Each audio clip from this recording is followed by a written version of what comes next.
একদিন নবীজি মসজিদে নববীতে বসে আছেন, আল্লাহ আয়াত নাজিল করলেন, ফালানুওয়াল্লিয়ান্নাকা কিবলাতান তারদাহা।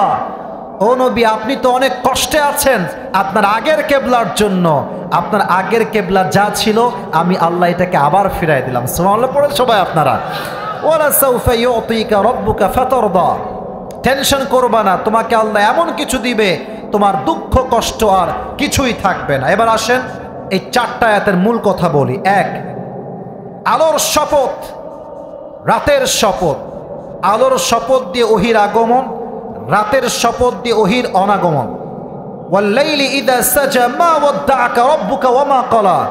নবী, আপনাকে সবাই ভুলতে পারে, বাট আপনাকে ভুলবে না একজন রব। আওয়াজ দিয়ে বলেন তো তিনি কে? আল্লাহর নামে তো আসতে বললেন, স্বয়ং আমাদের রব কে? আল্লাহ আমার রব, এই রবি আমার সব। বলেন না সবাই, আল্লাহ আমার রব, এই রবি আমার সব। দমে দমে তনু মনে তারি অনুভব। ঠিক কিনা বলেন যুবক ভাইয়ারা? তোমার দুনিয়াতে আমি যেদিকে তাকাই, অথই নিয়ামতে ডুবে আছি সবাই। পাখপাখালির কণ্ঠে শুনি তাসবিহ কলো রব, তাসবিহ কলো রব। এবার সবাই আমার সঙ্গে একবার পড়েন তো, আল্লাহ আমার রব, দমে দমে তনু মনে তারি অনুভব। রবকে আল্লাহ তাআলা হচ্ছেন আমাদের রব। এবার আল্লাহ তাআলা বলছেন, আলাম ইয়াজিদকা ইয়াতীমান ফাআওয়া। এর আগে একটা আয়াত আমি পড়ি না, এটা হচ্ছে ওয়ালাল আখিরাতু খায়রুল লাকা মিনাল উলা। The life of hereafter is much more better than this world. আখিরাতের জীবন পরকালের জীবনের চাইতে অধিক বেশি উত্তম। আচ্ছা বলেন তো, পরকালের জীবনটা বেশি লম্বা না দুনিয়ার জীবনটা বেশি লম্বা? পরকালের জীবন। ইয়াউমা ইয়ারাউনাহা লাম ইয়ালবাসু ইল্লা আশিয়াতান আও দুহাহা। কিয়ামতের দিন যখন মাগুরার মানুষ আল্লাহর সামনে দাঁড়াবে, তারা বলবে, আল্লাহ এত লম্বা সময় কিয়ামতের ময়দান। সে বলবে, আমার মনে হচ্ছে আমি পুরো দুনিয়াতে I was in the world just like on morning or on evening. মনে হয় আমি দুনিয়াতে একটা সন্ধ্যা অথবা একটা সকাল ছিলাম। তাহলে ভাবেন কিয়ামতের দিবসের দিন কত লম্বা হবে। ওয়ালাল আখিরাতু খায়রুল লাকা মিনাল উলা। নবী, কষ্ট দিচ্ছে আপনাকে, দুনিয়ার জীবন আজ আছে কাল নাই, একটু সবর করেন। কিয়ামতের দিন প্রত্যেকটা কাজের সওয়াব আমি আল্লাহ আপনাকে বিনিময় দিয়ে দান করব। সুবহানাল্লাহ পড়বেন না আপনারা? শেষের দিকে আমরা শেষ করি, কারণ আমাদের সময় খুবই কম। এবার নবীকে আল্লাহ তাআলা কি কি নিয়ামত দিয়েছেন। নিয়ামত, আমরা হক কথা যখন বলি, আমরা বিড়ালের মতো ম্যান ম্যান করে কথা বলি, আমরা সিংহের মতো গর্জন দিয়ে কথা বলতে পছন্দ করি। ঠিক কিনা বলেন যুবক ভাই? তো আপনারা মাগুরার সন্তান, আপনাদের ব্যবহার আচরণ যেন এমন না হয় যে আমার কোনো ব্যাড এক্সপিরিয়েন্স হয়। মেহেরবানি করে যেমন এখন আপনারা শান্ত শিষ্ট আছেন, শেষ পর্যন্ত শান্ত শিষ্ট সকলে থাকবেন তো ইনশাআল্লাহ?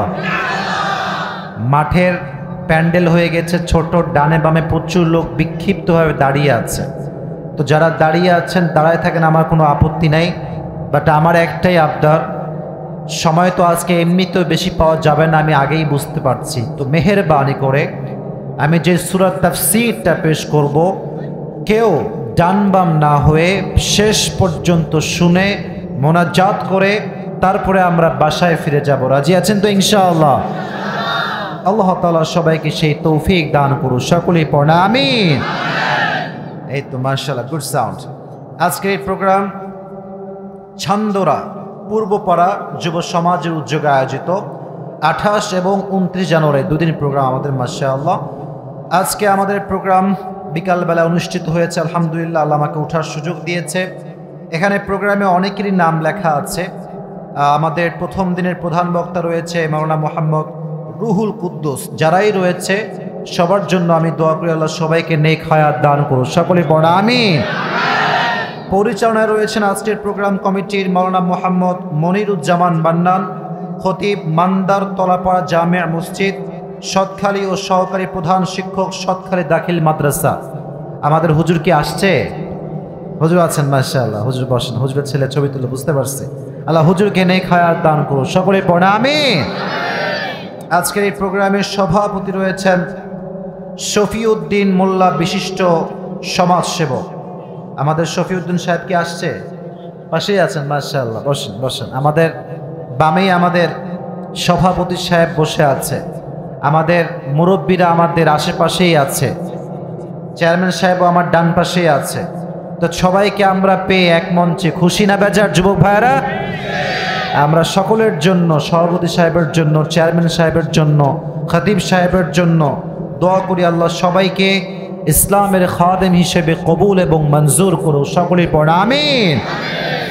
পাশাপাশি যতটুকু আমি জানি আজকের এই প্রোগ্রামকে বাস্তবায়ন করবার জন্য সবচেয়ে বেশি মেধা, শ্রম, কষ্ট যারা করেছে তার 90% বেশি যুবক ভাইরা করেছে, ঠিক কিনা বলা? ওরাই আমাকে মূলত দাওয়াত দেওয়ার জন্য আপ্রাণ চেষ্টা করেছে। বাট দুঃখের বিষয় হচ্ছে ডেট নিতে হলে ম্যাক্সিমাম 1 বছর কিংবা 8, 9, 10 মাস আগে যোগাযোগ করতে হয়, তাহলে ডেটটা রাতের বেলা দেওয়া পসিবল হয়। দেরিতে যোগাযোগ করলে পুরো বছরের ডেট ফিল আপ হয়ে যায়। কারণ আমার এই দেশ এটা এমন কোনো দেশ নয় যেটা ইসলাম বিরোধী দেশ, এটা এমন একটা দেশ, এদেশে ইসলামের বিরুদ্ধে কেউ টু শব্দ বললে তার ক্ষমতার মস্তক ভেঙে যাবে, ঠিক কিনা বল? প্রত্যেকটা এলাকায় এলাকায় তাফসীর প্রোগ্রাম হয়। আমি একা একজন মানুষ আসিফ, আমি কয়জনকে সামলাবো, কয়টা প্রোগ্রাম সামলাবো? তো অনেক সময় যখন তারা ডেট চেয়ে ডেট পায় না, তখন আমরা প্রস্তাব রাখি যে রাতের বেলা তো সম্ভব নয়, দিনের বেলা করা যেতে পারে। তো তারা দিনের বেলা ডেট রেখেছে এবং এই বিকালবেলা যখন যুবকদের খেলার সময়, আড্ডা দেওয়ার সময়, তারা এই সময়টাকে স্যাক্রিফাইস করে আজকে তাফসীর প্রোগ্রামের সময় দিচ্ছে। এটার প্রমাণ স্পষ্ট এটাই, মাগুরার মাটি হচ্ছে ইসলামের ঘাঁটি, ঠিক না বল? I feel so proud of it যে যুবক ভাইরা ইসলামকে এত ভালোবাসে, কোরআনকে এত ভালোবাসে। আল্লাহ এই ভালোবাসাকে তার সন্তুষ্টির ওয়াসিলা হিসেবে কবুল করো, পড়া আমিন। আমার সামনে রাস্তার পাশেই আমার প্রিয় মা বোনদের জন্য জায়গা করা হয়েছে। আমি আমার প্রত্যেকটা মা বোনদের জন্য দোয়া করি, আল্লাহ প্রত্যেকটা মা বোনকে খাদিজার চরিত্রবান হওয়ার তৌফিক দান করো, সকলে পড়া আমিন। মূল কথা হচ্ছে এরকম, আমার একটা পার্সোনাল পয়েন্ট অফ ভিউ বলছি। I don't know whether you will go to agree with this or not, but I hope you will go to agree ইনশাআল্লাহ। আপনার একমত হবেন, আমার আশা আছে এটা। যত যুবক নষ্ট হয়েছে এর পেছনে 90%-এরও বেশি নষ্ট মেয়েরা আজকে দায়ী হয়েছে। এবং যত যুবক দিনের পথে ফিরে এসেছে তার স্ত্রীকে পাওয়ার মাধ্যমে, এখানেও 100-তে 100 একজন দিনদার মেয়ের হাত আছে, ঠিক কিনা বলা? একজন মেয়ে যেমন একজন যুবকের জীবনকে নষ্ট করতে পারে, exactly to the same way একজন মেয়ে চাইলে তার ভালোবাসা, মমতা, স্ত্রী হিসেবে তার সমস্ত মোহাব্বত দিয়ে তার স্বামীর জীবনকে সে পরিবর্তন করতে পারে, ঠিক কিনা? I have talked with many young people যারা নেশায় আসক্ত ছিল, গাঁজা খেত, মদ খেত, একটা সময় বিড়ি ছাড়া থাকতেই পারতো না। আমাকে মেসেজ দেয়, আমার ফেসবুকের একটা পেজ আছে আবরারুল হক আসিফ নামে, আপনার সার্চ করলে পাবেন। প্রায় সময় আমাকে অনেক যুবক মেসেজ দেয়। তো রিসেন্টলি আমি একটা মেসেজ পড়লাম যুবকের, যে হুজুর আমি বিয়ের আগে সবচেয়ে জঘন্যতম ছেলে ছিলাম, এমন কোনো অন্যায় নেই যে অন্যায়টা আমি করি নাই। নেশা, pornography, blue film, I was addicted about it, আমি খুবই আসক্ত ছিলাম। বাট আল্লাহ আমাকে কপাল দিয়েছে ভালো, নেককার দিনদার একজন স্ত্রী পেয়েছি, তাকে পাওয়ার পরে আমার সমস্ত বাজে নেশা দূর হয়ে গিয়েছে। সুবহানাল্লাহ পড়লেন না আপনারা? তাহলে একজন মেয়ে যুবকের জীবন যেমন নষ্ট করতে পারে, একজন মেয়ে যুবকের জীবন তেমন ঠিকও করতে পারে, ঠিক কিনা বলেন? আচ্ছা, আমার প্রিয় নবীজির কথাই যদি আমি বলি, আমার প্রিয় নবীজির জীবনের প্রথম স্ত্রী যিনি এসেছেন তার নাম হচ্ছে খাদিজা। খাদিজা আসার পরে আমার নবীর জীবন কি অসুন্দর হয়েছে না সুন্দর হয়েছে? তবে বিয়ে করতে হবে খাদিজার মতো মেয়েকে। আটা সুন্দরী বিয়ে করলে তোমার এপার ওপার সব তামা তামা তামা তামা তামা তামা হয়ে যাবে। আর আজকাল তোমরা একটা কথা মাথায় রাখবা, I am not insulting any girl, I respect them from my heart, মন থেকে সম্মান করি। বাট আজকালকার বোরকা, I am so sorry to say that, but I have to talk about the reality, what's going on in the society. যা হচ্ছে বাস্তব, কে খুশি হলো কে বেজার হলো ডাজন্ট ম্যাটার, হক কথা এটা বলতে হবে। কে খুশি হলো কে বেজার দেখার সময় আমাদের কাছে নাই। আপনারা কি এই বিষয়ে একমত? ঠিক বলতে হবে না, বলেন একমত। Very good. এই বোরকাটা আজকাল একটা ট্র্যাডিশনাল, একটা স্মার্টনেস, মডার্ন হয়ে গিয়েছে। আমি মুসলমান ঘরের মেয়ে, তাই আমি বোরকা পরি, বাট আমি বোরকা পরে 4-5টা প্রেম আমি একাই করি।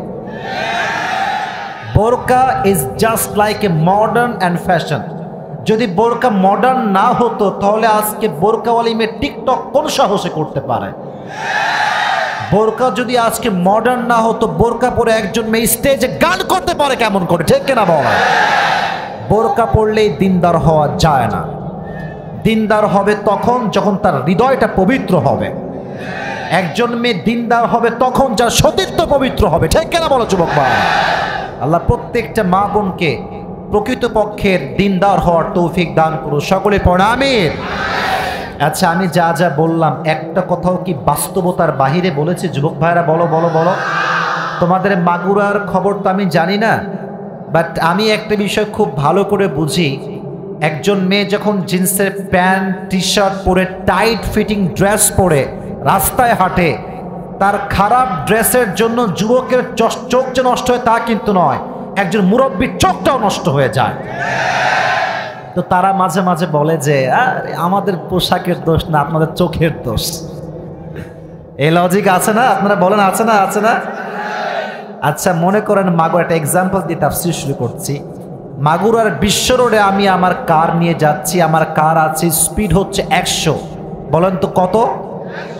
গাড়ি কি আস্তে না জোরে? জোরে। হঠাৎ করে আমি দেখলাম যে আমার গ্লাসের সামনে দিয়ে, রাস্তার মাঝখান দিয়ে একজন মেয়ে হাঁটছে, জিন্সের প্যান্ট এবং টি শার্ট পরা। কিন্তু আমি ভাবলাম কি রে, দেখলেই তো চোখের দোষ হয়ে যাবে, আমি আজকে দেখবই না। গাড়ি কিন্তু আছে 100-তে। এখন আপনি সামনের দিকে না তাকাইলে নিচের দিকে এমনি ধরে আছেন, আপনার চোখ নিচের দিকে। আপনি কি যাবেন না মরবেন? কথা কন, যাবেন না মরবেন?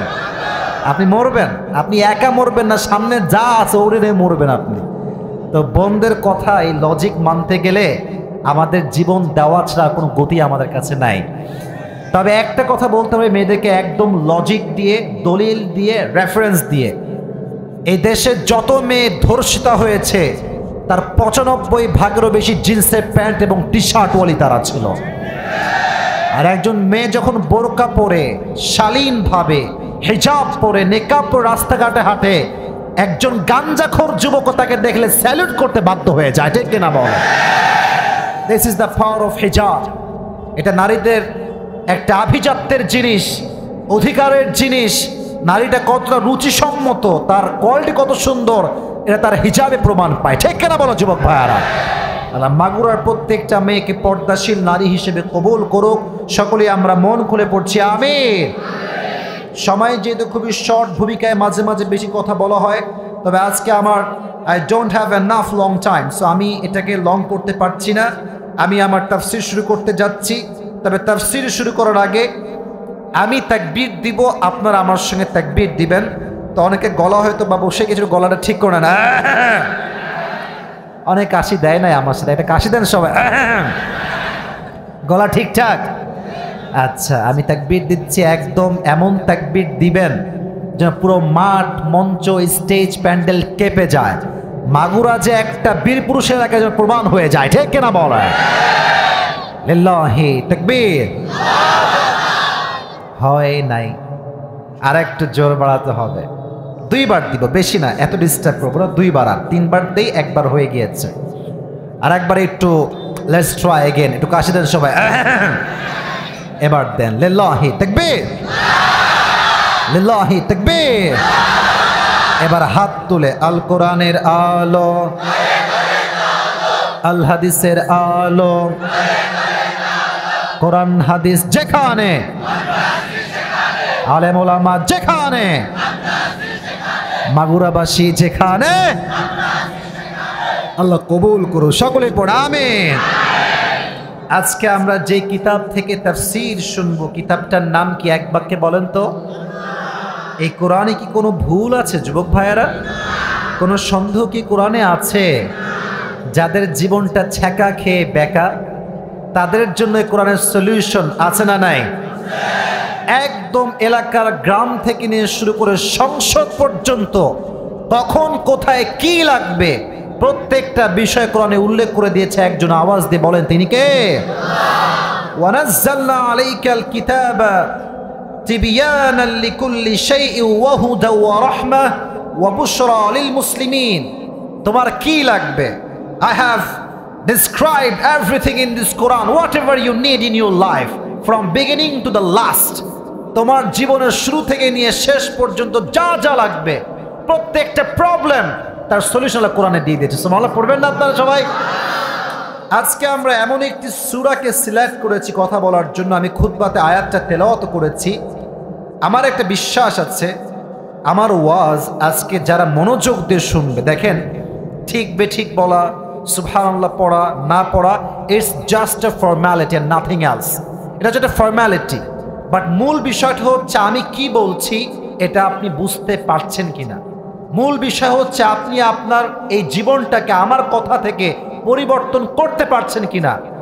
এটা যেন না হয় যে আসিফ হুজুর খুব ফেমাস, আসছিল, অনেক লোক আসলো, অনেক মিডিয়া ছিল। নো নো নো, মাহফিলের উদ্দেশ্য এটা নয়। উদ্দেশ্য হচ্ছে এটা, এই মাহফিলে আমরা আল্লাহর জন্য আসব এবং জীবন পরিবর্তন করার মতো কিছু কথা শুনে বাসায় যাব। রাজি আছেন তো ইনশাআল্লাহ? আজকে আমরা এই কথা বলবো না, এই যে মোবাইলওয়ালারা মোবাইল নামাও, আমার কথা শোনো। সারা জীবন ফেসবুকে দেখেছো আমাকে, আজকে মোবাইল কেন? আমাকে সরাসরি দেখতে হবে আজকে। কথা ঠিক আছে না যুবক ভাইয়ারা? আজকে সরাসরি দেখার দিন। মেহেরবানি করে ক্যামেরা অফ রেখে আমি যা বলি মনোযোগ দিয়ে শুনবেন। হ্যাঁ, আওয়াজ করা যাবে না, আমি আছি, let me handle everything. Please আপনারা কেউ সাউন্ড করবেন না, আমি এখানে আছি। যা অভিযোগ আমাকে বলবেন, কেউ সাউন্ড করবেন না। কোরআনুল কারীমের আজকে আমরা যে সূরা থেকে তাফসীর পেশ করব, সূরা নাম্বার হচ্ছে 93তম সূরা। সূরাটার নাম হচ্ছে সূরাতুদ দুহা। এই সূরার আয়াত সংখ্যা হচ্ছে মোট 11টা। সূরাটা হচ্ছে মাক্কি সূরা। 4টা বিষয় বললাম। এক, সূরাটা হচ্ছে 93তম সূরা। কত নাম্বার? একসঙ্গে বলেন, বলেন 93। বলেন কত নাম্বার? আয়াত সংখ্যা মোট 11টা। বলেন কয়টা? সূরাটার নাম হচ্ছে সূরাতুদ দুহা। বলেন নাম কি? দুহা। আর এই সূরার আয়াত সংখ্যা হচ্ছে মোট 11টা। সূরাটা হচ্ছে মাক্কি সূরা। এখন আমি কেন এই বেসিক নলেজগুলো বারবার শেয়ার করছি, এর একটা কারণ আছে। মাগুরায় যেহেতু আজকে প্রথম আসছি, আমি দেখব আজকে মাগুরার কোন সন্তান আমার ওয়াজটা মুখস্থ শোনে ভালো করে এবং শেষে গিয়ে বলতে পারে। যে বলতে পারবে, এটা আমার হাতে কি बैग? টাকা পয়সা यार ज्यादा पैसा तो नहीं है मेरे पास, लेकिन जितना भी है कम नहीं है। যা আছে দেওয়া যাবে, সমস্যা নেই। তবে হ্যাঁ, আমার ওয়াজ খালি এখান থেকে নয়, এখান থেকে শুনতে হবে। একটা এই কান আর একটা এই কান। আমি প্রায় বলি, যেই কথা আপনি হৃদয়ে বাদ দিয়ে কান দিয়ে শুনবেন, ये यहाँ से आएगा यहाँ से निकल जाएगा। এখান দিয়ে ঢুকবে, এখান দিয়ে বের হয়ে যায়। বাট যেই কথা আপনি হৃদয় দিয়ে শুনবেন, এটা আপনার জীবনকে পরিবর্তন করে দিবে। ঠিক কিনা বাবা? হৃদয়ের কানকে খাড়া করবেন। দেখি আমি আজকে কাকে পুরস্কার দিতে পারি। যদি কারো কাছে নোটপ্যাড থাকে, কলম থাকে, যদি পারেন পয়েন্টগুলো লিখে নেবেন, যাতে করে শেষে গিয়ে বলতে পারেন। আর উত্তরটা হবে এইরকম, আমি দাঁড় করাবো, যা তাফসীর পেশ করেছি জিজ্ঞেস করবো, সে অনুযায়ী যে উত্তর করতে পারবে সেই পুরস্কার পাবে। রাজি আছেন তো ইনশাআল্লাহ? মাইন্ডসেট সম্পূর্ণ ক্লিয়ার করে নেন। সূরাটার নাম কি? এক বাক্যে বলেন সবাই। শুনি নাই তো, বামের ভাইয়া দাঁড়ান। তোমরা কথা বলো না কেন যুবক ভাইয়ারা? কথা বলতে হবে, ভয় নাই, কোনো ভয় নাই। আসিফ হুজুর মানে খালি ভালোবাসা, ভয়ের কোনো কারণ নাই। ঠিক না? এবার আমি জিজ্ঞেস করি, সূরাটার নাম কি? দুহা। এই সূরার সেন্ট্রাল থিম বা সাবজেক্ট ম্যাটার, মূল আলোচ্য বিষয় হচ্ছে you can not be frustrated, never lose hope and never be frustrated. এই সূরার মূল কথাটাই হচ্ছে জীবনে যা ঘটে যাক, আমি বলবো একটা কথা, যদি আল্লাহ আমার সঙ্গে থাকে, দুনিয়ার কেউ আমাকে ঠেকায় রাখতে পারবে না। ঠিক কিনা বলা? আচ্ছা, আমাদের জীবনে অনেকের অনেক গুনাহ আছে না নাই? এই মাগুরার এই শালিকার জমিনে এমন কোনো যুবক, এমন কোনো মুরব্বী, এমন কোনো মা, এমন কোনো বোন কি আছে যার জীবনে গুনাহ নাই? এরকম কেউ কি আছে? বলেন বলেন। সবারই গুনাহ আছে। নো ওয়ান ইজ হিয়ার যার জীবনে কোনো গুনাহ নাই। সবার জীবনে আছে।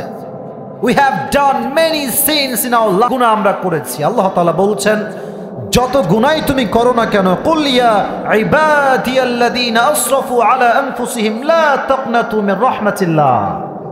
জিনা করেছো, লা তাকনাতু মির রাহমাতিল্লাহ, হতাশ হয়ে যেও না। সুদ খেয়েছো, লা তাকনাতু মির রাহমাতিল্লাহ, হতাশ হয়ে যেও না। ইন্নাল্লাহা ইয়াগফিরুয যুনুবা জামিআ। যত অন্যায় করো না কেন, যখন দুটো হাত তুলে আল্লাহকে বলবা, আল্লাহ আমি অনেক গুনাহ করেছি, তোমার চোখের পানি নাকের ডগায় আসার আগেই আল্লাহ তোমার জীবনের সমস্ত গুনাহ খাতাকে মাফ করে দেবেন। সুবহানাল্লাহ। এত আস্তে বললেন সবাই, জোরে বলেন সুবহানাল্লাহ। আচ্ছা, আমরা যত অন্যায় প্রকাশ্যে কিংবা গোপনে করেছি, এটা কেউ না জানলেও জানে একজন, আওয়াজ দিয়ে বলেন তো তিনি কে? পৃথিবী না জানুক আমি তো জানি, আমি কি পাপ করেছি হায়। আমার পাপের করলে বিচার, বাঁচার আমার নাই উপায়। দয়াময় প্রভু মাফ করো আমায়, মাফ করো আমায়। পড় আমিন। So whatever you have done in your life doesn't matter. It's not a big issue. Allah is the most merciful, the most gracious, the most kindful. তার মতো দয়াময় মায়াময় প্রভু দ্বিতীয়টার কেউ হতে পারে না। সুবহানাল্লাহ পড়েন সবাই আপনারা। এই সূরার সেন্ট্রাল থিম বা সাবজেক্ট ম্যাটার হচ্ছে never lose hope and never be frustrated. আর আমি তোমাদের, বিশেষ করে ইয়াং পিপল, তোমাদেরকে অ্যাড্রেস করে একটা বাক্য আমি এই মেসেজে বলতে চাই। একটা কথা মাথায় রাখবা, তোমার বয়স হয়তো 18, 19, 20, 21, 22, 23। এখানে খতিব সাহেব বসে আছেন, পাশে চেয়ারম্যান সাহেব, পাশে আমার সভাপতি সাহেব, আশেপাশে মান্যগণ্য ব্যক্তিরা বসে আছে। জীবনে যেই মেয়ে তোমাকে যত ঠকাক না কেন, কাউকে পরোয়া করার টাইম তোমার কাছে থাকবে না। কথা আসতে ঠিক বললে কেন তোমরা যুবক ভাইয়েরা? হুজুর আমাকে আমার ছাইড়ে গেছে, আমি আর বাঁচবো না, গলায় ফাঁসি নেব। কিসের গলায় ফাঁসি? একটা গেছে তো কি হয়েছে, আর 10টা বেটার অপশন তোমার কাছে আছে, ঠিক কিনা বল? এসব দেখার টাইম নেই আমাদের কাছে। আর যে আমাকে আজকে আমার অবস্থান দেখে ছেড়ে যাবে, ও আমাকে ভালোবাসে, আমার অবস্থানকে ভালোবেসেছে। আর যে আমাকে আজকে দুঃসময়ে হাত ছেড়েছে, এটা প্রমাণ সে কখনোই আমার যোগ্য ছিল না। আরে যে আমারে ভালোবাসে, সে তো আমার খারাপ অবস্থায়ও ভালোবাসবে, ভালো অবস্থাতেও সে আমাকে ভালোবাসবে। অতএব যে ছেড়ে গিয়েছে, ওরে নিয়ে ভাবার কোনো টাইম তোমার কাছে নাই। তোমার কথা হবে একটা, আগে কথা শোনো, তোমার কথা হবে একটা, আমি আমার জীবনে এত বেশি উন্নয়ন করব, যারা আমাকে অবহেলার একদিন করেছে তারা আমার সঙ্গে দেখা করার জন্য পাগল হয়ে যাবে, ঠিক কিনা বলো? Never lose hope and never be frustrated. আয়াতের সেন্ট্রাল মেসেজটাই হচ্ছে এরকম, হতাশ হওয়া যাবে না। অতএব যে গেছে, I don't have time to think about them. ভাবার কোনো টাইম নাই। আমি আল্লাহর বান্দা, আমি আল্লাহর জমিনে আল্লাহর কাজ করব, আমার যা লাগবে আল্লাহ আমাকে দিবে, ঠিক কিনা বলো? হতাশ হবা না। এবার আসো, এই কোরআনটা নাজিল হয়েছে কার উপরে সবাই বলেন দেখি? মুহাম্মাদুর রাসূলুল্লাহ সাল্লাল্লাহু। दुरूद शरीफ पे सकले पढ़लें ना, एदिके आवाज़ होबे ना। जो भी बात करना है इशारे से बात करो, जबान से बात करना नहीं है। हाथ दिए भाई बसें, এই ভাই বসেন, এই ক্যামেরা নামাও, এটা পরিবেশ না। মেহেরবানি করে আর কেউ জবান দিয়ে কথা বলবেন না, ইঙ্গিতে কাজ করবেন না। তাকবীর দেন, লিল্লাহি তাকবীর। নবীজির কাছে কোরআনটা নাজিল হয়েছে। তো যখন কোরআনটা নাজিল হওয়া শুরু করে, কন্টিনিউয়াসলি নাজিল হচ্ছিল হচ্ছিল হচ্ছিল। সাডেনলি কোরআনটা নাজিল হয় না, ওহী আর নাজিল হয় না। The prophet was so depressed about it. নবীজির টেনশন, কি রে ওহী নাজিল হয় না কেন? কোন রিওয়ায়াতে আসছে 1 সপ্তাহ, কোথাও আসছে 10 দিন, কোথাও আসছে 12 দিন, কোথাও আসছে 1 মাস, ওহী আর নাজিল হয় না। কাফেররা সুযোগ পেয়ে গেছে, বলছে এই মুহাম্মদ তো আল্লাহ মনে হয় তোরে ভুলে গেছে, তাই আয়াত নাজিল করার। নাউজুবিল্লাহ পড়বেন না আপনারা সবাই? The prophet has started to miss the revelation. নবীজি ওহীকে মিস করতে আরম্ভ করলেন। এদিকে কাফেররা বলতে শুরু করলো, মুহাম্মদের রব মুহাম্মদ রে ভুলে গেছে, আয়াত নাজিল করে না কেন? নবীজি টেনশন, আর আয়াত নাজিল হয় না কেন? আল্লাহ কি সত্যি আমার উপরে নারাজ হয়ে গেল? আমি কোনো ভুল কাজ করে ফেললাম নাকি? আমি কি কোনো মিস্টেক করে ফেলেছি? একদিন আল্লাহ তাআলা আয়াত নাজিল করলেন। কোন আয়াত? সূরা দুহাকে নাজিল করলেন নবীকে সান্ত্বনা দেওয়ার জন্য। সুবহানাল্লাহ। নাই আপনাদের সবার? আল্লাহ তাআলা বললেন, ওয়াদ-দুহা ওয়াল-লাইলি ইযা সাজা। ইয়া রাসূলুল্লাহ, ইয়া নবিয়াল্লাহ, হে আল্লাহর রাসূল, আলোর শপথ আর রাতের শপথ। রাত যখন হয় নিঝুম আর নিস্তব্ধ, আল্লাহ আলোর দ্বারা ওহীর আগমন বোঝালেন। এই তাফসীর বুঝবেন, ওহী বোঝালেন আলো দ্বারা, আর রাত দ্বারা বোঝালেন ওহীর আগমন না হওয়া, ওহীর অনুপস্থিতি। আল্লাহ বললেন, নবী, দিনের পরে রাত না আসলে যেমন ভালো লাগে না, রাতের পরে দিন না আসলে যেমন ভালো লাগে না, ওহী যদি নাজিল হতেই থাকে, ওহীর একটা প্রেশার আছে, আপনি সহ্য করতে পারবেন না। অতএব আমি যে ওহী বন্ধ করেছি, এর উদ্দেশ্য এটা নয় যে আমি অসন্তুষ্ট, বরং উদ্দেশ্য হচ্ছে এইটা, আমি আপনাকে সুখে শান্তিতে আরামে রাখতে চাই। এই জন্য আপনার রেস্টের জন্য সাময়িক কিছুদিনের জন্য ওহীকে বন্ধ করেছি। আমি আল্লাহ আগেও আপনার উপরে খুশি, এখনো আপনার উপরে খুশি আছে। সুবহানাল্লাহ পড়বেন না আপনারা? কাফেররা যে আপনাকে বলছে মুহাম্মদের রব মুহাম্মদকে ভুলে গেছে, না না না, আমি ভুলি নাই, আমি তো আপনার শান্তি চাই। ওহীর একটা কষ্ট ছিল। আচ্ছা, এখন তো আমরা চড়ি বিএমডাব্লিউতে, মার্সিডিজে, হ্যাঁ, কত রকমের কার। নবীর যে কোনো কার ছিল? যুবক ভাইয়েরা বলো না কেন ছিল? কার ছিল? তখন ছিল উট, তখন ছিল ঘোড়া। বলেন সবাই, তখন ছিল উট, তখন ছিল। একটা হাদিস শোনাই, ওহীর ভার কত বেশি। নবী যখন উটে থাকতেন, উটের পিঠে যদি ওহী নাজিল হতো আসমান থেকে জিবরাইলের মাধ্যমে, ওহীর প্রেসারে, ওহীর চাপে উটের পাটা মরুভূমির বালুতে নিচের দিকে দেবে যেত। সুবহানাল্লাহ পড়বেন না আপনারা? ওহীর চাপ কত বেশি। নবীজির একজন সাহাবী, সে বলেছে, একবার নবীজি আমার কোলে শুয়েছিল, রানের উপরে, হাঁটুর উপরে, রানে। হঠাৎ করে ওহী নাজিল হওয়া শুরু হলো। ওহীর এতটা চাপ, নবীজি থর থর থর থর করে কাঁপছেন। আর ওহীর তাপে আমার মনে হচ্ছে ওহীর যে ভার, আমার রানের গোস্তগুলো টুকরো টুকরো হয়ে যাবে। আল্লাহু আকবার। ওহীর একটা কষ্ট আছে। আল্লাহ বলছে, নবী, ওই কষ্টটা আমি সহ্য করতে পারি না, আপনার কষ্ট হয় আমি দেখতে পারি না। তা আপনার শান্তির জন্য মা ওয়াদ্দাআকা রাব্বুকা ওয়া মা ক্বালা, আমি আপনাকে ভুলি নাই, আপনার শান্তির জন্য আমি ওহীকে বন্ধ করেছি। সুবহানাল্লাহ পড়বেন না আপনারা?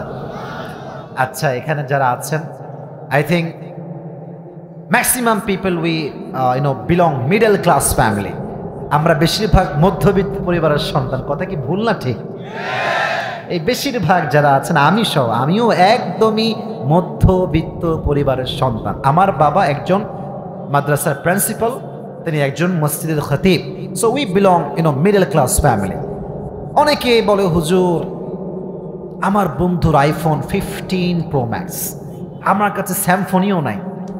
আমার বন্ধু R15 চালায়, আমার কাছে সাইকেল নাই। এই অভিযোগ মাঝে মাঝে অনেকে করে কি করে না? এই বামের ভাইরা কথাই কয় না, করে কি করে না? Maximum people they have this complain, I have nothing, আমার কাছে কিছু নাই হুজুর, আমার বন্ধুর কাছে অনেক কিছু আছে। বড়লোক ঘরের সন্তান। ছোট্ট একটা হাদিস বলি, যারা মধ্যবিত্ত পরিবারের সন্তান, গরিব ঘরের মেয়ে, গরিব ঘরের ছেলে, কিয়ামতের দিন তারা গরিবরা বড়লোকের চাইতে 500 বছর আগে জান্নাতে প্রবেশ করবে। এত আস্তে সুবহানাল্লাহ আপনারা পড়লেন, জোরে সোরে সুবহানাল্লাহ পড়লেন আপনারা? এই হাদিসের দুই একটা অভিমত বা মতভেদ থাকলে থাকতেও পারে। আর একটা হাদিস বলছি, there is no doubt in it, কোনো সন্দেহ নাই। নবী যখন কিয়ামতের দিন সাহাবা ইকরামদেরকে নিয়ে, উম্মতদেরকে নিয়ে জান্নাতে যাবেন, নবীর হাতের ডান দিকে যত লোক থাকবে তার বেশিরভাগই হবে মধ্যবিত্ত গরিব ঘরের সন্তান। সুবহানাল্লাহ পড়া। অতএব তোমার কাছে কিছু নাই মানে যে আল্লাহ তোমারে ভালোবাসে না তা নয়, বরং আল্লাহ কাউকে দিয়ে পরীক্ষা করে, আল্লাহ কাউকে না দিয়ে পরীক্ষা করে, বাট দিন শেষে জিতে যায় সে যে তার নিজের অবস্থানে সুখী হতে পারে। মুরব্বীরা, যুবক ভাইরা, কথা কি বুঝতে কোনো সমস্যা হচ্ছে আপনাদের? আচ্ছা, আমি একটু এক্সাম্পল দিই আয়াত থেকে। আমি একজন ইসলামিক স্কলার, আর একজন হচ্ছে ওয়ার্ল্ডের বিশ্বসেরা প্লেয়ার। সে এক জায়গায় কাজ করছে, আমি এক জায়গায় কাজ করছি। আমার কাছে যা আছে তার কাছে তা নাই, তার কাছে যা আছে আমার কাছে তা নাই। আমি যদি আমাকে কম্পেয়ার করি, আরে তারা তো কত বিদেশ যাচ্ছে, অমুক জায়গায় ট্যুর করছে, আমি তো পারছি না, আমি তো দেশে আটকে আছি, আমি কখনো সুখী হতে পারবো না। কথা ঠিক আছে আমার কথা? কিন্তু আমি যদি ভাবি যে আল্লাহু আকবার, আমি তো কোরআনের হাফেজ হয়েছি, আমাকে আল্লাহ ইসলামের জ্ঞান দিয়েছে, আমাকে লাখ নয় কোটি মানুষ ভালোবাসে, আমার জন্য হাজার হাজার যুবকরা পাগল, আমি যদি এগুলো নিয়ে ভাবি, দেখবেন আমার দুঃখ যা ছিল হাজার হাজার গুণ দুঃখ আমার কমে যাবে। ঠিক না বলেন যুবক ভাইরা? So think about whatever you have, don't think about whatever you don't have. যা নাই তা নিয়ে ভাববেন না, কি আছে তা নিয়ে ভাববেন, আপনার দুঃখ কষ্ট হালকা হয়ে যাবে। সুবহানাল্লাহ পড়েন সবাই। মা ওয়াদ্দাআকা রাব্বুকা ওয়া মা ক্বালা। নবী আল্লাহ আপনাকে বলে নাই। এবার আল্লাহ তাআলা বলছেন, ওয়ালা সাউফা ইউতিকা রাব্বুকা ফাতারদা। ও নবী, কাফেররা আপনাকে কষ্ট দেয়, আঘাত করে, আপনাকে গালি দেয়, আপনার ব্যক্তিত্বে আঘাত করে, বাট আমি আল্লাহ রাব্বুল আলামিন ওয়াদা করছি, আমি আল্লাহ আপনাকে এমন এমন নিয়ামত দান করব, আপনার জীবনে আর কোনো কষ্টই থাকবে না। সুবহানাল্লাহ পড়েন সবাই। ওয়ালা সাউফা ইউতিকা রাব্বুকা ফাতারদা। Indeed and verily your Lord will give you something that will definitely make yourself happy. আল্লাহ আপনাকে এমন কিছু দিবে, আপনার জীবন আর অভিযোগ বলতে কিছুই থাকবে না। কি দিবে ভালো করে বুঝবেন। এক নাম্বার ব্যাখ্যা, এই পৃথিবীতে যত সাহাবায়ে কেরাম এসেছেন, সবচেয়ে বীর বাহাদুর খলিফা নাম কি বলতে পারবেন? মাশাআল্লাহ, রাইট আনসার। আমি আবার বলি, সবচেয়ে মহানায়ক বীর পুরুষ সাহাবী নাম কি বলেন সবাই? ওমর ফারুক রাদিয়াল্লাহু তাআলা আনহু। নবী যখন দাওয়াতের কাজ শুরু করলেন, দাওয়াতের কাজের অগ্রগতি নাই, কারে নিয়ে আসা যায় ইসলামের ভিতরে, উনি চিন্তা করছেন। এবার তিনি হাত তুলেন তাহাজ্জুদের জায়নামাজে, উনি দোয়া করে বললেন, আল্লাহুম্মা আইজ্জাল ইসলাম বিহাব্বি আহাব্বি হাযাইনির রাজুলাইন। হে আল্লাহ, তোমার কাছে দুইজন ব্যক্তির নাম বলবো, এক হচ্ছে ওমর ইবনুল খাত্তাব, আর এক হচ্ছে আবু জেহেল ইবনে হিশাম। তোমার যাকে রাইট মনে হয়, পারফেক্ট মনে হয়, তাকে তুমি মুসলমান বানাই দে, গোটা বিশ্বের তার প্রান্তে ইসলামের পতাকে উড্ডীন করে দাও। সুবহানাল্লাহ পড়লেন আপনারা সবাই? আল্লাহ তাআলা বললেন, নবী আপনার দোয়া আমি ওমরের জন্য কবুল করেছি। তারপরের দিন সকালবেলা, সবাই আপনার হাদিস জানেন, ওমরে ফারুক তরবারি নিয়ে দৌড় দিয়ে আসছে নবীজির দিকে তলোয়ার নিয়ে। হামজা ইবনে আব্দুল মুত্তালিব বলছে, এই মুহাম্মদ পালাও, এখান থেকে পালিয়ে যাও, তোমার জন্য হত্যা করতে ওমরে ফারুক দৌড়ে আসছে। নবীজি বলছে, খবরদার, আমি ডান বাম হব না। আমার বিশ্বাস ওমর আমাকে হত্যা করবার জন্য আসছে না, বরং আমি যে তাহাজ্জুদে দোয়া করেছিলাম, আল্লাহ আমার দোয়াটা কবুল করতে চলেছে। সুবহানাল্লাহ পড়েন সবাই। ওমরে ফারুক আসলেন, নবীজির সামনে তরবারিকে ফেলাই দিলেন, আর তিনি সঙ্গে সঙ্গে কালেমা পাঠ করে মুসলমান হয়ে গেলেন। সুবহানাল্লাহ। নবীজি খুশি হয়ে গেলেন। আর একটা ছোট্ট খুশির কথা আপনাদের সবাইকে বলি। এই বাবু বাবু বাবু বাবু বাবু বসে পড়ো, বাবু ডিস্টার্ব করো না। কোনো শ্রোতা যেন ডিস্টার্ব না হয়, এটা খেয়াল রাখবেন। বেজে গেছে প্রায় 5:30, সময় মনে হয় 10 মিনিটেরও বেশি আমার কাছে আর নাই। আজান দিলে আমাদেরকে নামাজ পড়তে হবে। 2 নাম্বার কথা, নবীজিকে আল্লাহ তাআলা কেমন করে খুশি করেছেন। কেবলা হঠাৎ করে চেঞ্জ হয়ে গেল, আগের যে কেবলা ছিল এটা চেঞ্জ। নবীর মনে অনেক কষ্ট, আল্লাহ কেবলা চেঞ্জ হয়ে গেল, আমার বাপদা যে কেবলার দিকে নামাজ পড়েছে সেই কেবলা এখন আর নাই। নবীর মনটা খারাপ। নবীজি নামাজে পড়ে হাত তুলে আর আসমানের দিকে তাকায়, আল্লাহ কেবলা কবে চেঞ্জ হবে। একদিন নবীজি মসজিদে নববীতে বসে আছেন, আল্লাহ আয়াত নাজিল করলেন, ফালানুওয়াল্লিয়ান্নাকা কিবলাতান তারদাহা। ও নবী, আপনি তো অনেক কষ্টে আছেন আপনার আগের কেবলার জন্য। আপনার আগের কেবলা যা ছিল আমি আল্লাহ এটাকে আবার ফিরাই দিলাম। সুবহানাল্লাহ পড়ে সবাই আপনারা। ওয়ালা সাউফা ইউতিকা রাব্বুকা ফাতারদা। টেনশন করবা না, তোমাকে আল্লাহ এমন কিছু দিবে তোমার দুঃখ কষ্ট আর কিছুই থাকবে না। এবার আসেন এই 4টা আয়াতের মূল কথা বলি। 1, আলোর শপথ, রাতের শপথ। আলোর শপথ দিয়ে ওহির আগমন, রাতের শপথ দিয়ে ওহির অনাগমন। ওয়াল্লাইলি ইযা সাজা মা ওয়াদ্দাআকা রাব্বুকা ওয়া মা ক্বালা।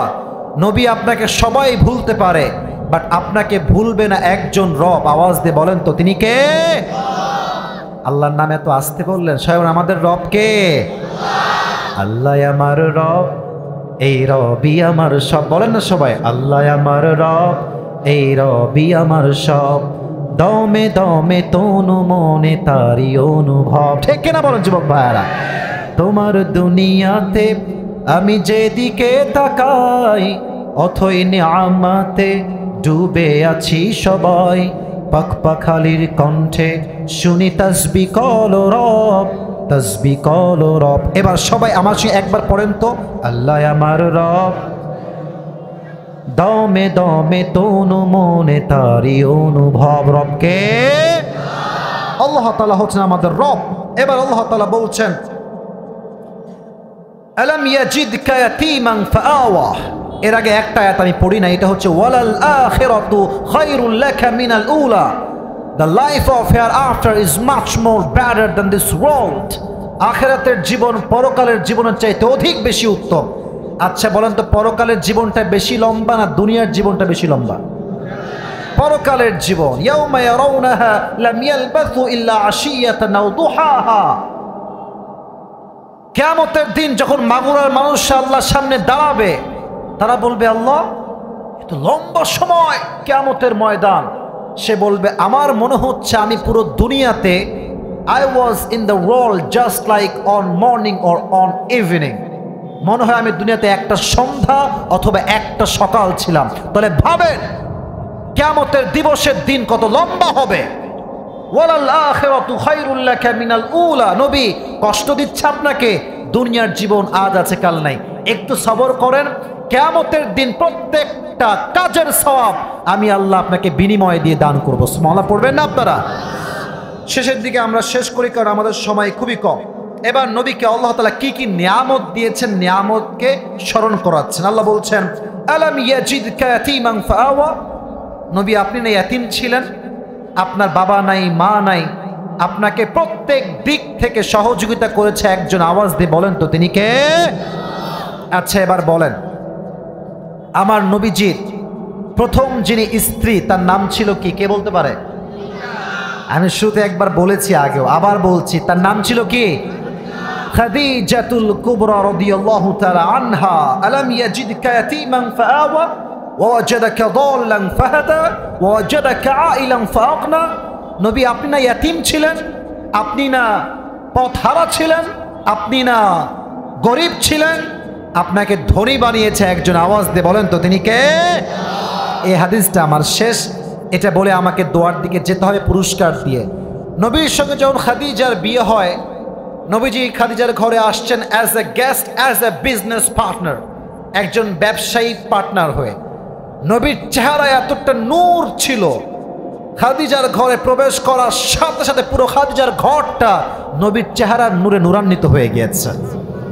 কিন্তু খাদিজা তাকে যে বিয়ে করবে, এই যুবকেরা এদিকে মন দাও, মেয়েকে বিয়ে করতে চাইলে তো বিয়ে করা যায় না, কারণ আজকালকার মেয়ের বাবারা চরিত্রবান যুবকের চাইতে টাকাওয়ালা যুবকের দাম দেয় একটু বেশি।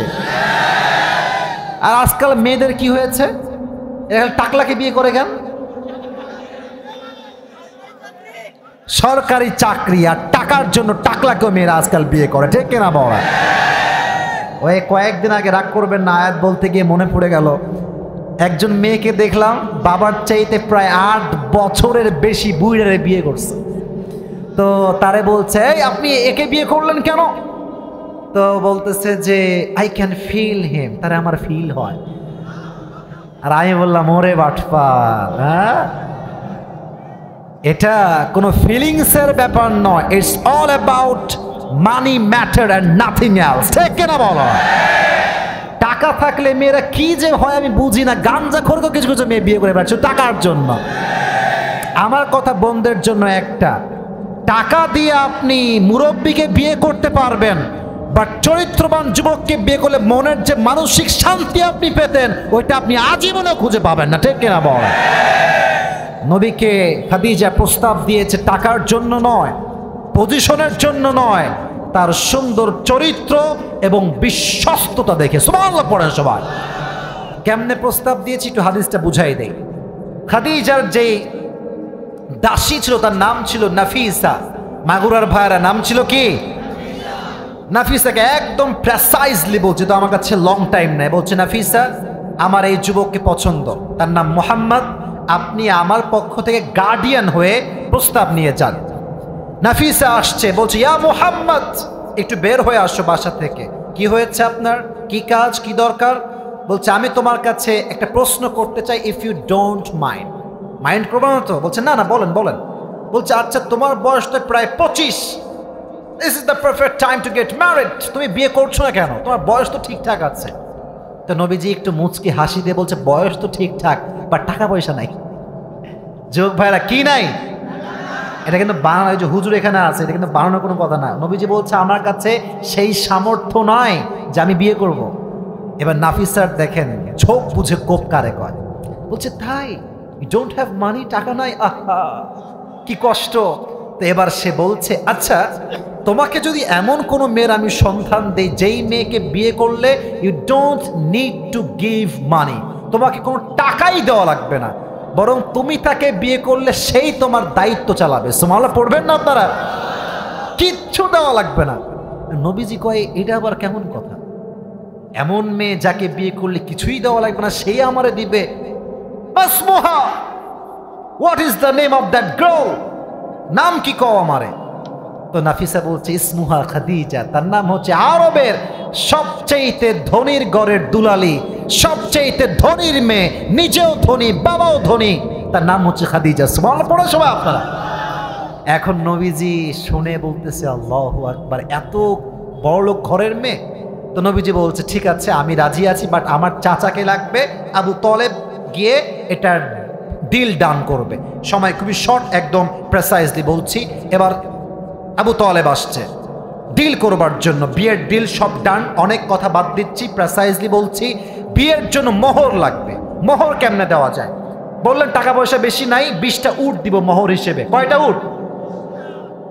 জোরে বলেন, শেষে আসছি তো। কয়টা উট? 20টা উট দেওয়া হয়েছে মোহর হিসেবে।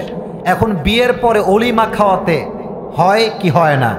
তবে এরকম বাংলাদেশে অলিমা আপনারা খাওয়াবেন না। বাংলাদেশে অলিমা খাওয়ানোর সময় বর যাত্রী যারা আসে এরা বর যাত্রী না, সব বর যাত্রী আসে, ট্রাক ভরে বাস ভরে নিয়ে আসে।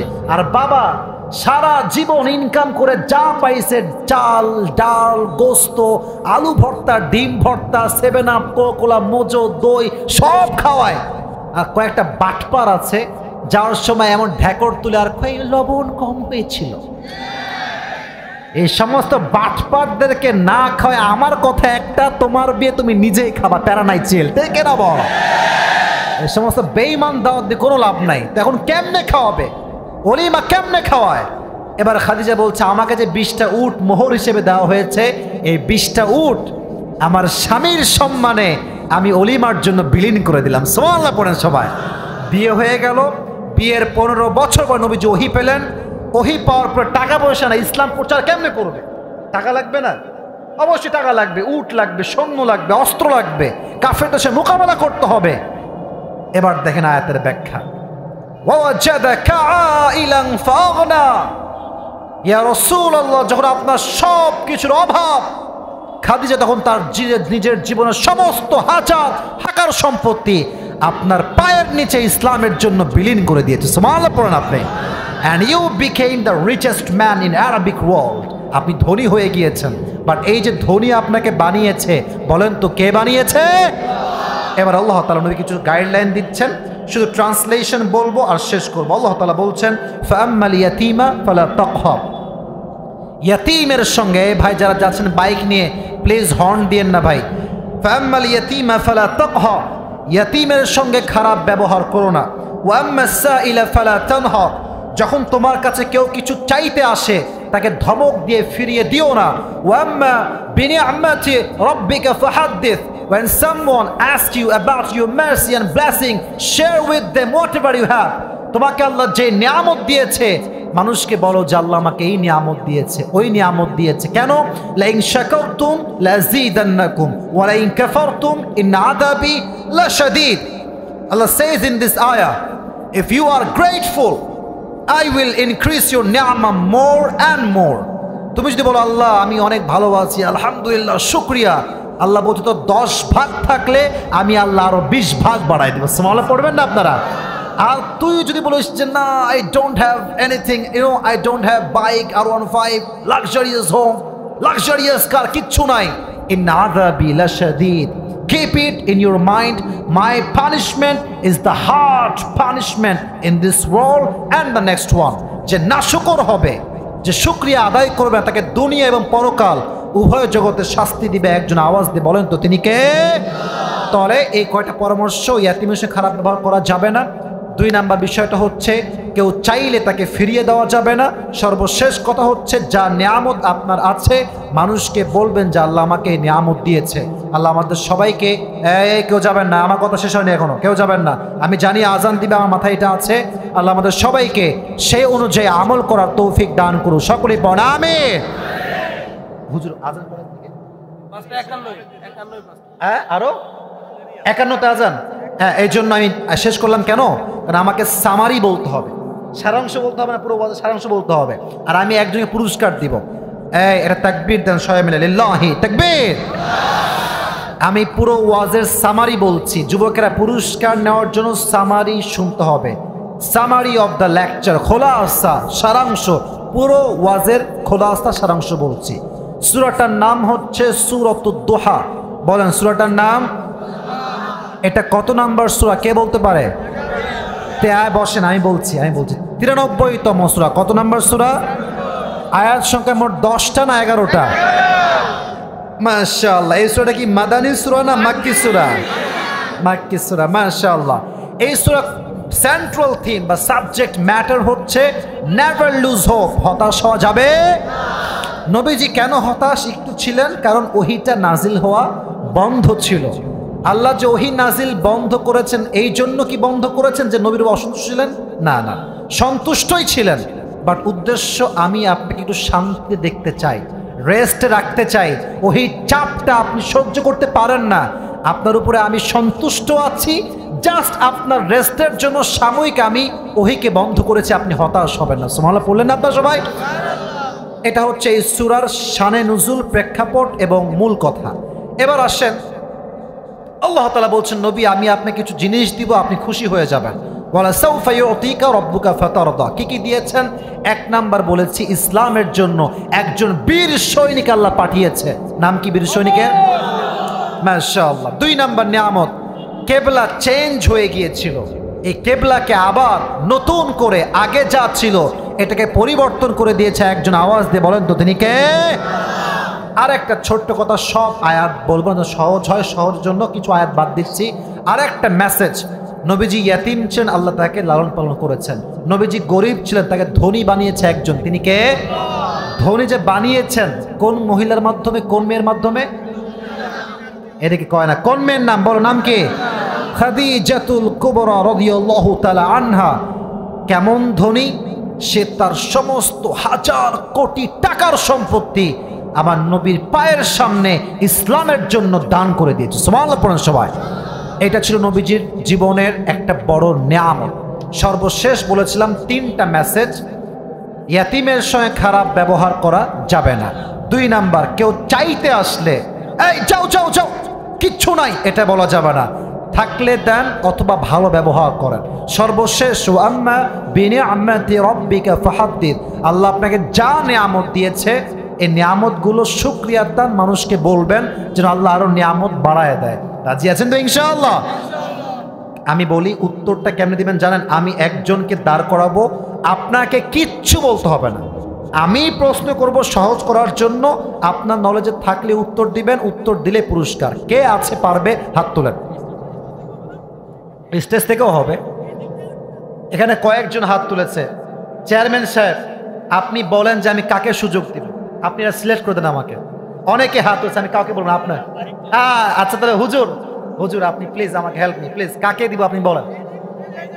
অনেকে আছে, আপনি বলেন। আমি চুপ, আমি চুপ, আপনি বলেন একজনকে প্লিজ, কোনো সমস্যা নেই, আপনি বলেন।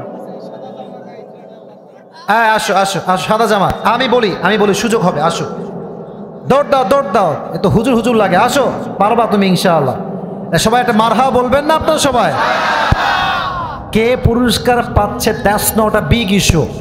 সে পারছে কি না এটা হচ্ছে মাগুরার সুনামের উপর ডিপেন্ড করছে, ঠিক কিনা বলেন যুবক ভাইরা? ওয়ালাইকুম আসসালাম। হ্যান্ড মাইক, হুজুর হ্যান্ড মাইক থেকে দেন।